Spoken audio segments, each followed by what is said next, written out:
तो Shukdev, Lord Shukadeva, Paramhansa Shukadeva, he is asking his father Vyasadeva, the compiler of all the Vedas and all the Puranas, सब शास्त्र जिन्होंने संकलित किए, जिन्होंने वेदों का संकलन किया, उन व्यासदेव से उनके पुत्र शुकदेव, जो कि परमहंस अवस्था के संत हैं, जन्म से ही सिद्ध हैं, जन्म से ही माया से परे हैं,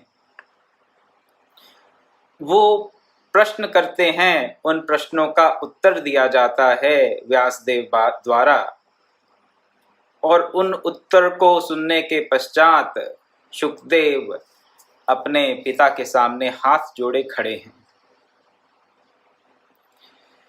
Lord Vyasadeva answered the question of his son Paramahansa Shukadeva. The question was, what is the path to liberation? मुक्ति का रास्ता क्या है? And equanimity of mind, बुद्धि की समावस्था, काम क्रोध लोभ से परे होना, being far away from lust, anger and greed, so far that they can't come and attack you. उस अवस्था को प्राप्त कर लेना जहां पर काम क्रोध लोभ रूपी शत्रु आकर आक्रमण ना कर सकें।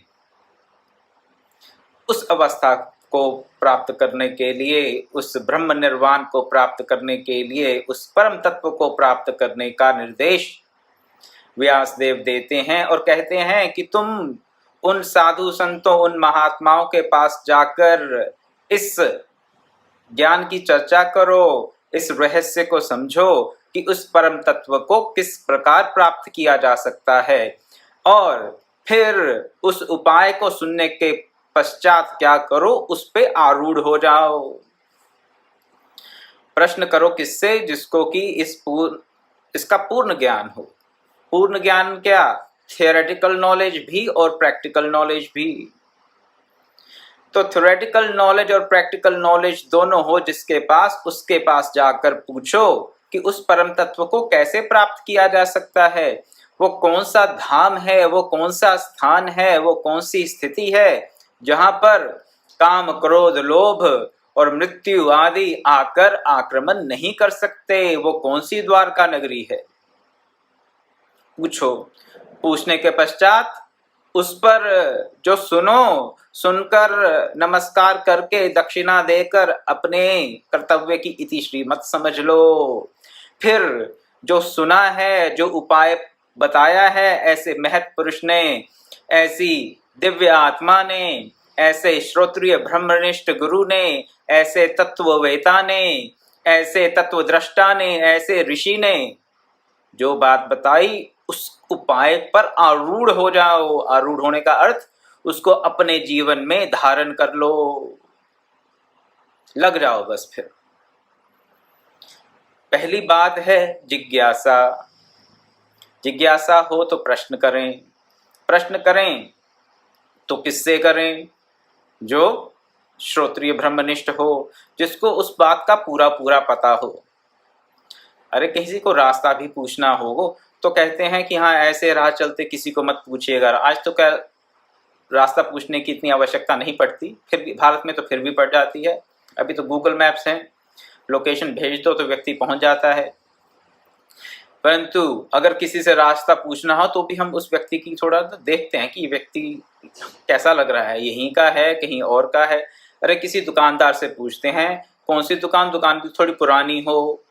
ये सब बातें, ये सब जजमेंट हमारे माइंड में चलती रहती हैं, मन में ये सब तर्क चलते रहेंगे। फिर किसी ऐसे व्यक्ति की खोज करेंगे कि जिसे हमें लगे कि अगर हम इससे रास्ता पूछें तो सही बता दे।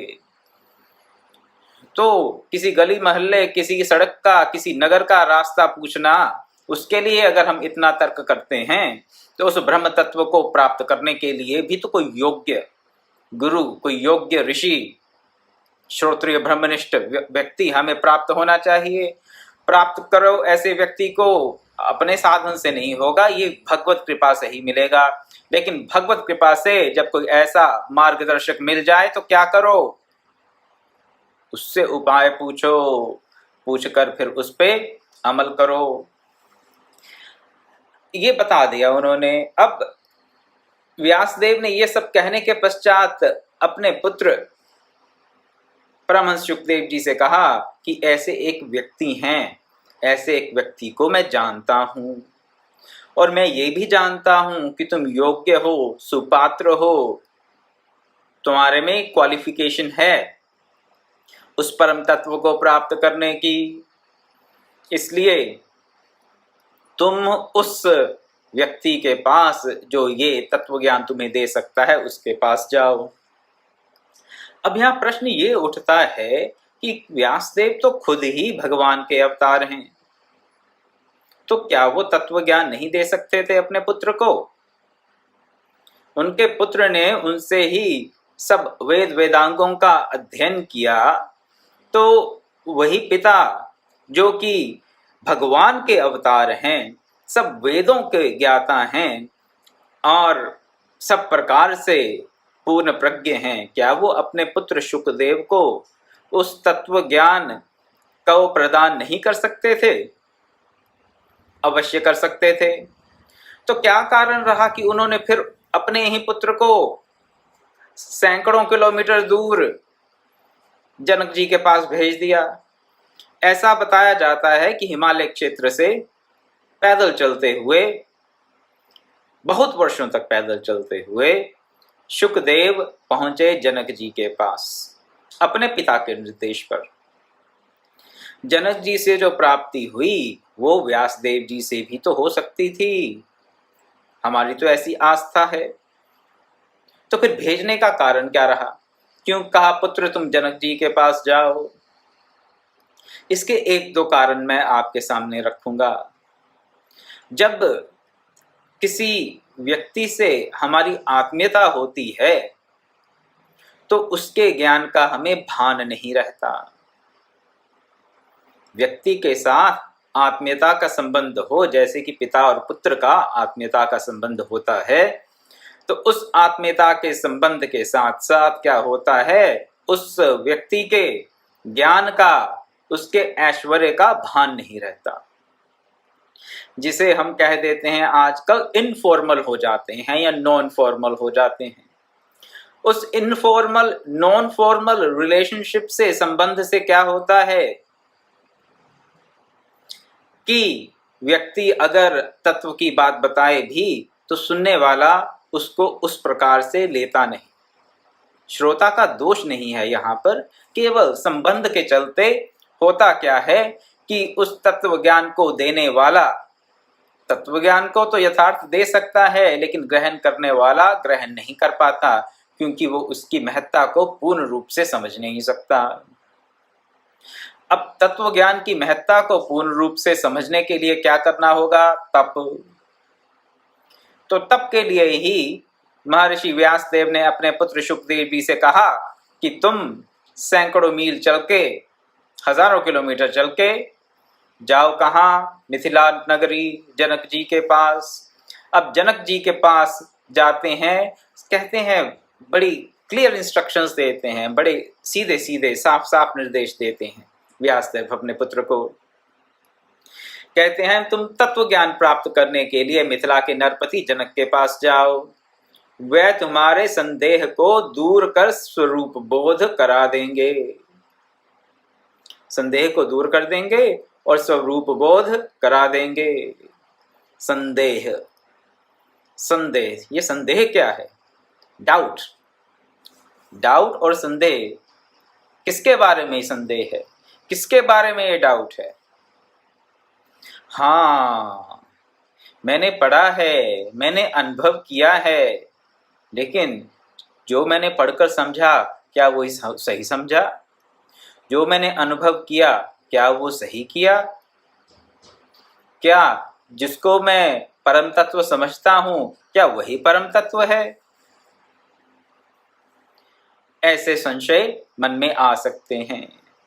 उस परम तत्व को प्राप्त करने के पश्चात भी कई बार संशय बना रहता है। क्यों बना रहता है? क्यों बना रहता है संशय? पूर्व संस्कारों के कारण। परम तत्व को पूर्ण रूप से प्राप्त नहीं किया, लेकिन उसका किसी प्रकार से हमें अवलोकन हो गया, दर्शन हो गया, तो क्या होता है, उस अवलोकन और उस दर्शन को हम समग्र रूप से ग्रहण नहीं कर पाते अपनी बुद्धि से। क्यों नहीं ग्रहण कर पाते? पूर्व संस्कारों के कारण। और उन पूर्व संस्कारों के नाश के लिए ही, पूर्व संस्कारों के जो मल हमारी बुद्धि में है, उनके नाश के लिए ही तप बताया गया है। तो संदेह को दूर करके स्वरूप का बोध करा देंगे जनक जी आपको। सुखदेव जी कौन कहते हैं? उनके पिता व्यासदेव। संदेह को दूर करना ही एक ही काम है और कुछ नहीं। जिसके सारे संदेह दूर हो गए, उसने भगवत प्राप्ति कर ली, उसने उस परम पद को प्राप्त कर लिया। और जिसके संदेह अभी बने हुए हैं, उसने अभी भगवत प्राप्ति नहीं की, उसे अपने स्वरूप का बोध नहीं हुआ।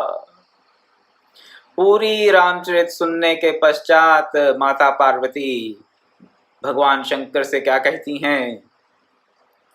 नाथ कृपा मम गत संदेहा, राम चरण उपजय नवनेहा। हे नाथ, तुम्हारी कृपा से, आपकी कृपा से मैं संदेहों से दूर हो गई हूं, पार्वती माता कह रही हैं। जब संदेह दूर हो जाते हैं तो क्या होता है? राम चरण उपजय नवनेहा, नई प्रीति उत्पन्न हो जाती है भगवान राम के चरणों में, अपने इष्ट के चरणों में नई प्रीति उत्पन्न हो जाती है। नई प्रीति, क्या प्रीति भी नई पुरानी होती है? पहले प्रीति थी, हाँ थी प्रीति। जगत जननी पार्वती माँ की अपने इष्ट देव भगवान राम के चरणों में प्रीति थी, पहले थी। लेकिन जब तक संशय बना रहेगा तब तक पूर्ण रूप से प्रीति होती नहीं। होती है लेकिन पूर्ण रूप से नहीं होती, थोड़ा सा डाउट रह जाता है। ये डाउट क्या होता है? हमें हल्की भजन भी करते हैं, भक्ति भी करते हैं, जप भी करते हैं, ध्यान भी करते हैं हरिओम, लेकिन साथ ही साथ क्या होता है, मन में थोड़े बहुत कुतर्क उभरते रहते हैं। कभी कभार ध्यान में बैठेंगे तो ऐसा लगेगा अच्छा बैठे हैं, चलिए अच्छी बात है, हाँ आनंद की प्राप्ति हो रही है, लेकिन परंतु ऐसी बातें मन में साथ साथ में उठती रहेंगी। संशय, तो संशय कैसे जाते हैं? नाथ कृपा मम गत संदेहा, नाथ की कृपा हो, जब गुरु की कृपा हो तब ही संदेह जाते हैं। संदेह तो माया जनित हैं, और माया का जो नाश है, माया का पार पाना तो भगवत कृपा गुरु कृपा से ही संभव है। पार्वती माता इसीलिए कह रही हैं नाथ कृपा मम गत संदेहा। एक बार पूर्ण रूप से सब संदेहों का नाश हो गया, पूर्ण रूप से, ऐसा नहीं कि अब हो गया और 5 मिनट बाद फिर संदेह। अब तो लगता है कि सब संदेहों का नाश हो गया, सब संशय नष्ट हो गए, और फिर 10 दिन बाद, महीने बाद फिर संशय आ गया। नहीं, वो ये आने जाने वाली जो प्रक्रिया है, इसमें तो फिर व्यक्ति का आवागमन लगा ही रहता है 84 के चक्र में, 84 लाख के चक्र में। परंतु जब संदेह पूर्ण रूप से नष्ट हो जाते हैं तो वो व्यक्ति अपने इष्ट देव के चरणों में नित नया प्रेम अनुभव करता है, नित नया प्रेम। उस प्रेम की नवीनता में कोई अंतर नहीं आता, नित्य नवीन प्रेम होता है, वो उबाऊ नहीं होता। ऐसा नहीं लगता कि ये स्थिति तो काफी समय से बनी हुई है, क्योंकि समय का भान ही नहीं रहता। नित्य नवीन प्रेम, संदेह के परे की स्थिति, उसी को ही परम तत्व की प्राप्ति, उसी को ही स्वरूप का बोध कह दिया जाता है। भगवान ने गीता में भी कहा इस संशय के बारे में, इस संदेह के बारे में, 4 अध्याय का 40वां श्लोक, अज्ञश्च अश्रद्धानश्च संशयात्मा विनश्यति नायं लोकोस्ति न पर सुखम न संशयात्मनः। अर्थात जो अज्ञ है, अल्प बुद्धि वाला है या विवेकहीन है, और जो श्रद्धा रहित है वो क्या है? वो संशय आत्मा है। श्रद्धा की कमी हो या और विवेक की कमी हो, कई बार तो दोनों की कमी होती है। कई बार श्रद्धा तो होती है लेकिन विवेक नहीं होता, कई बार विवेक होता है और श्रद्धा नहीं होती, और कई बार विवेक और श्रद्धा दोनों का अभाव होता है। जिनकी श्रद्धा है वो विवेक को प्राप्त कर लेते हैं, ऐसा देखने में आता है। श्रद्धा है, श्रद्धावान लभते ज्ञानम तत्पर संयतेन्द्रिया, तो श्रद्धा से विवेक की प्राप्ति हो जाती है और विवेक से श्रद्धा की प्राप्ति भी होती है। विवेक बुद्धि होगी तो श्रद्धा स्वयमेव उत्पन्न होगी, लेकिन आमतौर पर जो देखने को आता है, पहले श्रद्धा उत्पन्न होती है, श्रद्धा से फिर विवेक बुद्धि का उदय होता है। तो जिसके पास श्रद्धा है और विवेक बुद्धि है उसमें कोई संशय नहीं होता, लेकिन ना जिसमें श्रद्धा हो ना विवेक बुद्धि हो वो है संशयात्मा। संशयात्मा विनश्यति, संशयात्मा का विनाश हो जाता है, निश्चित है। संशय आत्मा मनुष्य का पतन हो जाता है, और ऐसे संशय आत्मा के लिए ना तो इस लोक में ना परलोक में, किसी और लोक में किसी प्रकार का सुख है। ना लोक है, ना परलोक है, ना सुख है, कुछ नहीं है। संशय आत्मा का विनाश हो जाता है। तो अपने संशयों का उन्मूलन करना साधन का, किसी भी प्रकार के साधन का यही प्राप्तव्य है, यही लक्ष्य है। तो यहाँ पर शुकदेव जी को बता रहे हैं उनके पिता, तुम जनक जी के पास जाओ, वो तुम्हारे संदेह को दूर कर देंगे, संदेह को दूर करके स्वरूप का बोध करा देंगे। तुम जिज्ञासु हो। अब बता रहे हैं कि संदेह किसके दूर होते हैं और कौन स्वरूप का बोध प्राप्त कर सकता है, क्या कैरेक्टरिस्टिक्स, क्या गुण होने चाहिए उस व्यक्ति में जो अपने संशयों को दूर करके स्वरूप के बोध का, स्वरूप के बोध को प्राप्त करना चाहता है। उसके क्या लक्षण हैं? जिज्ञासु हो, अपने प्रश्न को नम्रता के साथ रखे, परीक्षा का भाव ना रखे। परीक्षा का भाव ना रखे, हाँ, क्योंकि उनके प्रथम गुरु, उनके अपने पिता ने उनको बता दिया कि जनक जी तुम्हारे संशय का नाश कर सकते हैं। अब अपने गुरु के वचनों को मानकर, गुरु के वचनों में श्रद्धा रखकर उसे जनक जी पर संशय नहीं करना चाहिए। लेकिन अगर मन में यही चलता रहा, पता नहीं गुरु जी कहाँ भेज रहे हैं इतनी दूर, हम तो यहाँ भी रहकर सब करते थे, कर ही रहे थे यहाँ पर, यहीं पर आत्मज्ञान, यहीं पर सब संशयों का नाश, यहीं पर स्वरूप का बोध हो जाना चाहिए। गुरु के पास नहीं हुआ तो किसी और के पास जाके क्या मिलेगा? गुरु की आज्ञा की अवहेलना करने के लिए कई कुतर्क उठ पड़ेंगे मन में, कई प्रकार के संशय।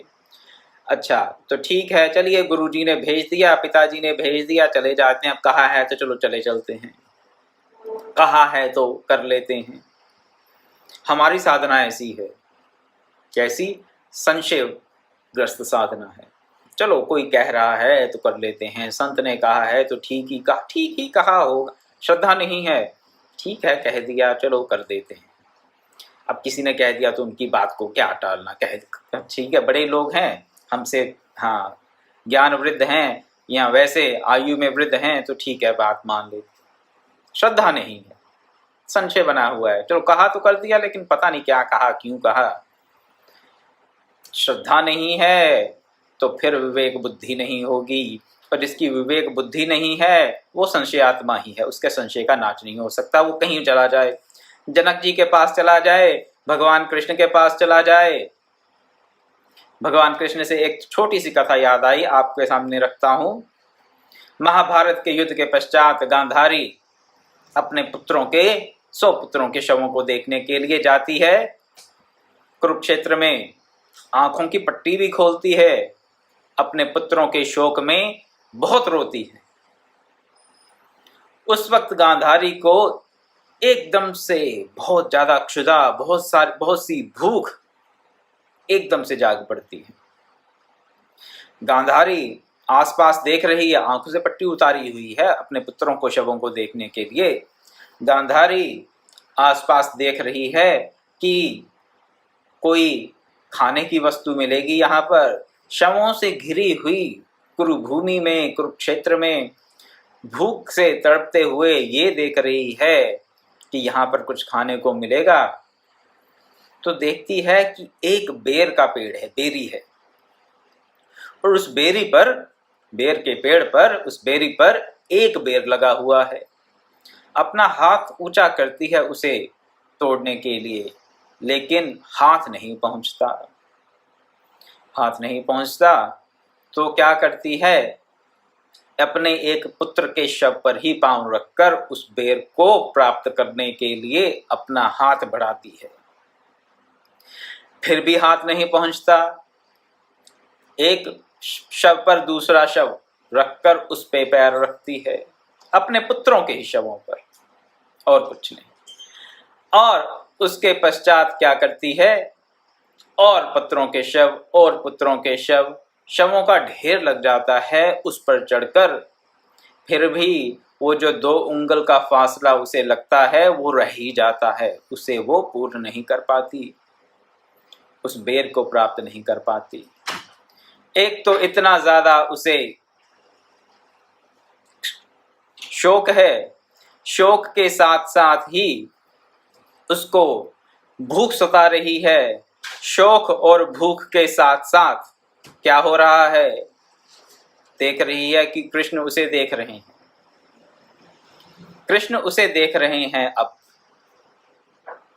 और कृष्ण उसे देखकर कहते हैं, गांधारी, माता गांधारी, क्या तुम इन्हीं पुत्रों के शोक में अभी इतना विलाप कर रही थी,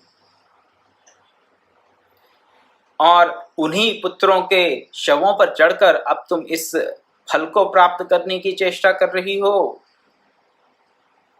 कृष्ण जैसे गुरु आकर गांधारी को इस संसार की यथार्थता को बता रहे हैं, लेकिन गांधारी संशय आत्मा है। यहाँ पर संशय आत्मा की बात बता रहा हूं कि संशय आत्मा के लिए अगर कृष्ण खुद ज्ञान देने के लिए उपस्थित हो जाएं, स्वयं भगवान आ जाएं, तो भी उसका कल्याण नहीं हो सकता। गांधारी क्या उत्तर देती है कृष्ण को, कहती है, कृष्ण तुम इस दुर्गति को प्राप्त माता का भी उपहास करने के लिए अपनी तरफ से कहती है कि इस मेरे जैसी दुर्गति को प्राप्त माता, जिसके 100 पुत्र अब जीवन को हाथ से गंवा चुके हैं, वीर गति को प्राप्त हो चुके हैं, उन 100 पुत्रों की माता का विलाप, उसका तुम उपहास उड़ाने के लिए यहाँ पर उपस्थित हो गए हो। ये तुम्हारी ही माया थी कि मुझे इतनी तेज भूख लगी, और ये तुम्हारी ही माया थी जिसके चलते तुमने मुझे अपने पुत्रों के शवों पर खड़ा करके उस फल को प्राप्त करने के लिए प्रेरित किया।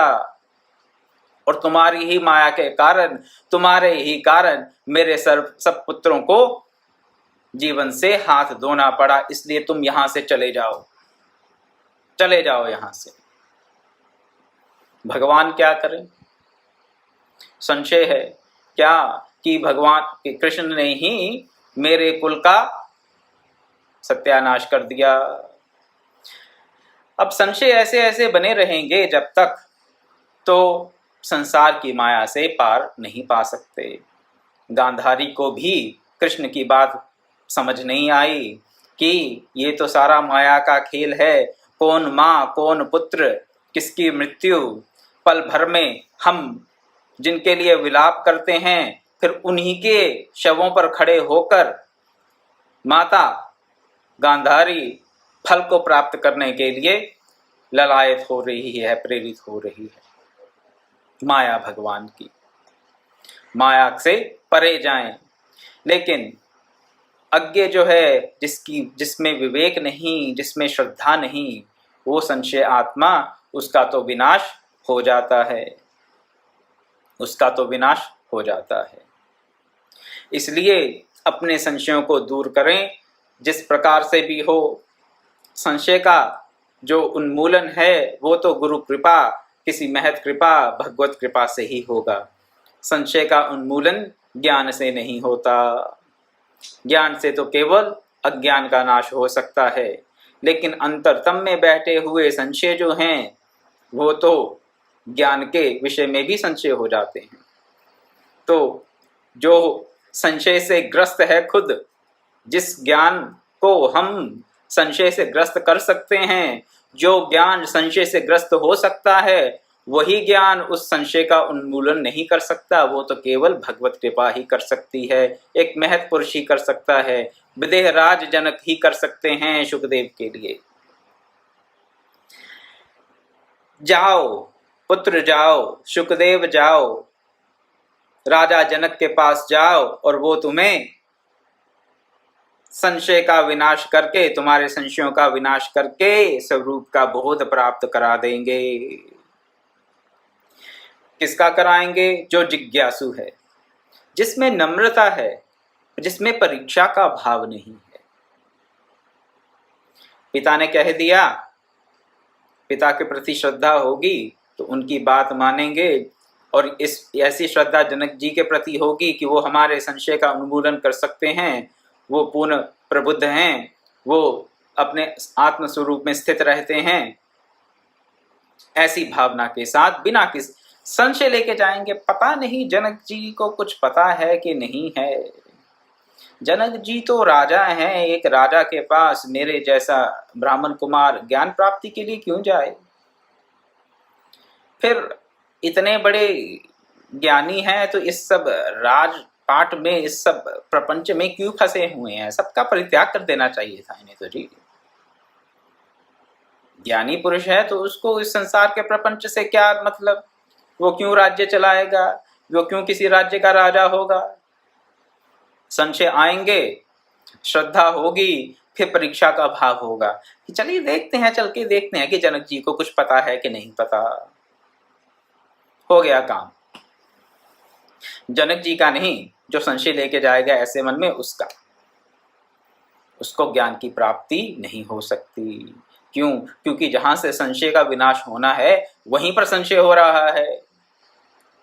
भगवान की माया बड़ी प्रबल है, बड़ी प्रबल है।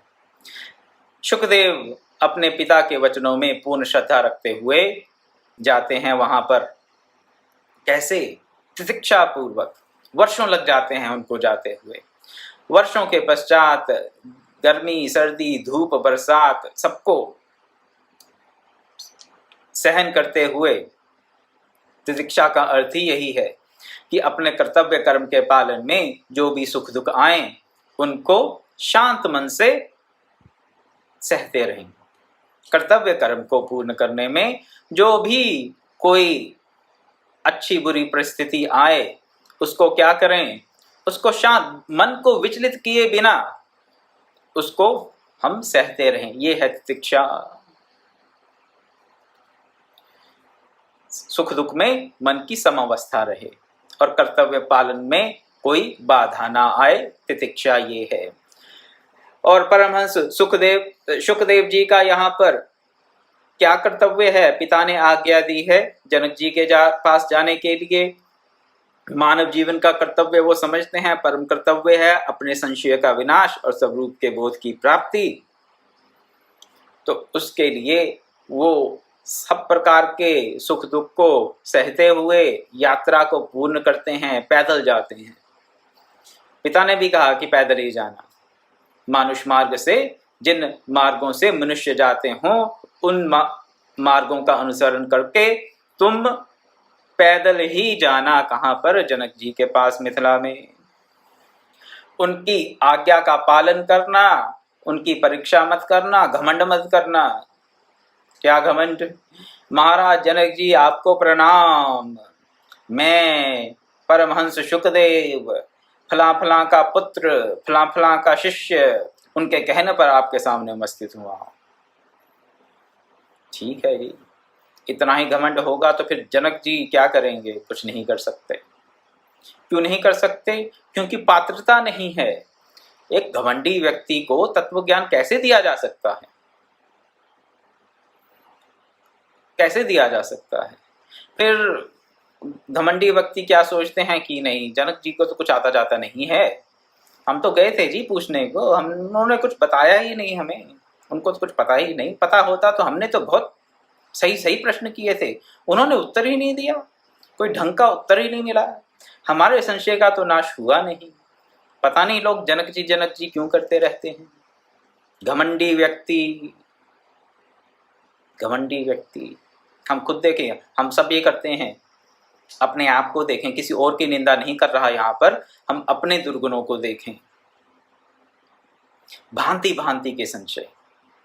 तो पिता ने पहले ही कह दिया पुत्र को, शुकदेव जी को, घमंड मत करना, परीक्षा का भाव मत रखना, श्रद्धा के साथ जाना, विनम्रता से बर्ताव करना और अपने प्रश्नों को रखना उनके सामने, लेकिन विनीत भाव से, विनम्र भाव से। तो फिर क्या होगा, वो तुम्हारे संशय का निवारण कर देंगे। तो जनक जी क्या पक्षपात करते? जनक जी पक्षपात नहीं करते। जनक जी तो केवल ये देखते हैं कि जो याचक है, किसका याचक, धन का नहीं, तत्व ज्ञान का जो याचक उनके पास आया है उसमें पात्रता है या नहीं। अगर पात्रता नहीं होगी तो तत्व ज्ञान नहीं दिया जा सकता, और दे भी दिया जाए तो उसका कोई फल नहीं होता। अगर किसी बीज को ऐसी भूमि में डाल दिया जाए जिसमें उर्वरा शक्ति जिसमें नहीं है, जिसमें फर्टिलिटी नहीं है, तो बीज का नाश तो हो ही जाएगा। तो पात्रता देखकर तत्व ज्ञान दिया जाता है, ऐसे हमारे यहाँ विधान है। पिता की आज्ञा को पालन करके जब द्वारपालों के पास, मिथिला के द्वारपालों के पास शुकदेव जी पहुंचते हैं और कहते हैं कि मुझे राजा जनक से मिलना है, मैं उनके दर्शनों का अभिलाषी हूँ, तो द्वारपाल उन्हें रोक देते हैं, कहते हैं हट, तू कहाँ से आ गया यहाँ पर राजा जनक को मिलने के लिए, तेरी क्या योग्यता, जनक आपसे क्यों मिलेंगे। ऐसे कुछ कटु वचन द्वारपालों ने शुकदेव जी को कह दिए। अब शुकदेव जी को कोई फर्क नहीं पड़ा। उनके मुखमंडल की आभा, मुख की कांति में, उनके दे दीप्यमान स्वरूप में जब किसी प्रकार का कोई अंतर नहीं आया, उनके मन में किसी प्रकार की खलबली नहीं मची कि अरे इन्होंने मुझे ऐसे कैसे तिरस्कृत कर दिया, मुझे बुरा भला कैसे कह दिया, ये जानते नहीं मैं कौन हूँ, किसका पुत्र हूँ, नहीं। शांत भाव, शांत भाव। समो शत्रोच मित्रे च तथा मानापमानयोः शीतोष्ण सुख दुखेषु समः संग विवर्जित तुल्य निंदा स्तुतिर्मौनी संतुष्टो येन केनचित् अनिकेत स्थिरमति ही भक्तिमान में प्रियो नरः। भगवान अपने प्रिय भक्तों के कैरेक्टरिस्टिक गुण बताते हुए कहते हैं, तुल्य निंदा स्तुतिर्मौनी, निंदा स्तुति में जो सम है, निंदा और स्तुति जिसके लिए तुल्य है, वो भक्त मुझे प्रिय है, और परमहंस शुकदेव जी ऐसे भक्त हैं। परमहंस शुकदेव जी ऐसे भक्त हैं। तो जब एक द्वारपाल ने देखा कि इस ब्राह्मण कुमार के मुखमंडल पर सब तिरस्कार का कोई प्रभाव नहीं पड़ा, फिर उसने आकर शुकदेव जी को प्रणाम किया, अभ्यर्थना की, हाँ आप कहाँ से आए हैं, आप आइए आइए, आप भीतर चलिए, आसन ग्रहण कीजिए, आप स्नान कीजिए, हम आपके जलपान की व्यवस्था करते हैं। सब सम्मान उनको फिर प्राप्त हुआ, सम्मान प्राप्त हुआ और उनके रहने की व्यवस्था की गई। कहाँ व्यवस्था की गई? एक ऐसे स्थान पर जहां पर अनेक प्रकार की, अनेक क्या सब प्रकार की भोग की वस्तुएं थीं। एक ब्राह्मण कुमार को, एक परमहंस को ऐसे स्थान पर ठहराया गया जहां पर भोग की सब प्रकार की वस्तुएं उपलब्ध थीं, और पूरी एक दिन के लिए वहां उन्हें ठहराया गया। और जब उन्होंने देखा कि उनके मन को इन सब भोग ऐश्वर्य की वस्तुओं को देखकर किसी प्रकार का हर्ष नहीं हुआ, उनके मन में किसी प्रकार का भी भेद पैदा नहीं हुआ, उनको लेकर किसी भी प्रकार की खलबली नहीं हुई। फिर उन्होंने जनक जी को जाकर बताया कि आपसे एक ब्राह्मण कुमार मिलने आए हैं, आपसे एक ब्राह्मण कुमार मिलने आए हैं। उसके पश्चात महाराज जनक परमहंस शुकदेव जी से मिलते हैं। अब मिलकर क्या चर्चा करते हैं वो हम कल बताएंगे। जनक जी कह रहे हैं बहुत समय हो गया है, इसलिए वो वार्तालाप कल करना उचित रहेगा। इसलिए मैं आज की कथा को यहीं विराम देता हूँ। कल पुनः 5:30 बजे मिलेंगे और इस बात की चर्चा करेंगे कि जनक जी ने क्या बताया शुकदेव जी को, क्या शुकदेव जी को कोई प्राप्ति हुई भी या नहीं हुई। ओम पूर्णमदः पूर्णमिदं पूर्णात् पूर्णमुदच्यते पूर्णस्य पूर्णमादाय पूर्णमेवावशिष्यते। ओम शांति शांति शांति। हरि ओम तत्सत्।